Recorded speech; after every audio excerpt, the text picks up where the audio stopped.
केंद्रीय संस्कृति एवं पर्यटन मंत्री गजेंद्र सिंह शेखावत का कहना है कि वक्फ को दान की संपत्तियों को मुतवलियों और तथाकथित धर्म के पैराकारों ने अपने व्यक्तिगत स्वार्थ के लिए दुरुपयोग किया। इसके कारण से साधारण मुसलमान जिसके कल्याण के लिए जो संपत्ति का नियोजन किया गया था वो नहीं हो पाया, इसलिए सरकार का हस्तक्षेप करना पड़ा।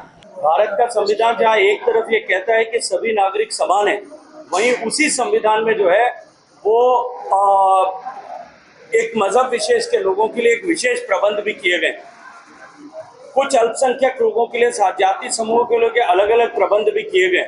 उसी प्रबंध का हिस्सा था, लेकिन धीरे धीरे हमारे संविधान में बाबा साहब ने जो बनाया था उसमें इसीलिए उसको लिविंग कॉन्स्टिट्यूशन के रूप में बनाया, जीवित संविधान के रूप में बनाया, ताकि बदलते हुए समय के परिप्रेक्ष्य में उसमें बदलाव किया जा सके। अभी शुरुआत हुई है, वक्फ के कानून में संशोधन हुआ है, ट्रिपल तलाक समाप्त हुआ है।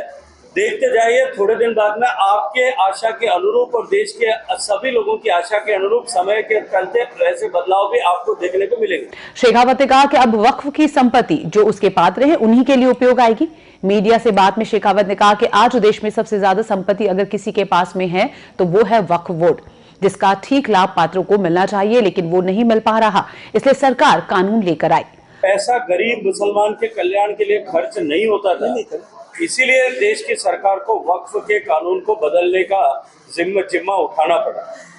गरीब लोगों के कल्याण के लिए जो संपत्ति, ऐसे लोगों ने जो समृद्ध थे, संपन्न थे, या जिनके मन में गरीब की सेवा के लिए भाव था, उन्होंने जो दान दी थी, उस संपत्ति को मुतवलियों ने और तथाकथित ऐसे धर्म के पैरोकारों ने अपने व्यक्तिगत स्वार्थ के लिए दुरुपयोग किया, और उसके कारण से साधारण मुसलमान जो है, जिसके हित के लिए, जिसके कल्याण के लिए, जिसके भले के लिए जिस संपत्ति का नियोजन किया गया था, वो संपत्ति का नियोजन नहीं हो पाया, इसलिए सरकार को हस्तक्षेप करना पड़ा। और अब वक्फ की संपत्ति जो उसके अधिकारी हैं उन्हीं के लिए उपयोग आएगी।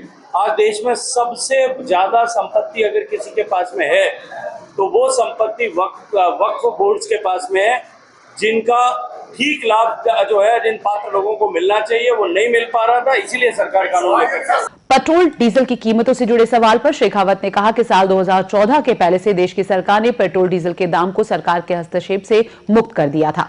इनके दाम तय करना शुद्ध रूप से पेट्रोलियम कंपनी और रिफाइनरी के अधीन है, वो मार्केट संचालित है, इसमें सरकार का न्यूनतम हस्तक्षेप हो। प्रधानमंत्री नरेंद्र मोदी का हमेशा से सिद्धांत रहा है कि मिनिमम गवर्नमेंट मैक्सिमम गवर्नेंस हो, राज्य का न्यूनतम हस्तक्षेप हो। इस सिद्धांत पर हम काम कर रहे हैं। डॉलर की प्राइसेस बढ़ी है, और डॉलर की प्राइसेस बढ़ने के कारण से जिस तरह से जो है ओवरऑल एवरेज मार्केट में जिस तरह से प्राइसिंग बढ़ी है, उसके चलते हुए इस प्राइस में जो है वो करेक्शन करने की आवश्यकता पड़ी है। मैं आपको एकदम स्पष्ट करना चाहता हूं कि 2014 के पहले से देश की सरकार ने पेट्रोल और डीजल के दाम को सरकार के हस्तक्षेप से मुक्त कर दिया, और पेट्रोल और डीजल की दाम तय करना शुद्ध रूप से कंपनियों के, पेट्रोलियम कंपनीज और रिफाइनरीज के परव्यू में आता है। वो मार्केट ड्रिवन है, और मार्केट ड्रिवन जो है, जिसको मार्केट के आधार पर खुला छोड़ा गया, उसमें सरकार का न्यूनतम हस्तक्षेप हो। माननीय मोदी जी की हमेशा से ये सिद्धांत रहा है कि मिनिमम गवर्नमेंट और मैक्सिमम गवर्नेंस हो, हमारे बीच में कोई भी हस्तक्षेप ना हो, राज्य का मिनिमम हस्तक्षेप हो, इस प्रिंसिपल पर हम काम करें।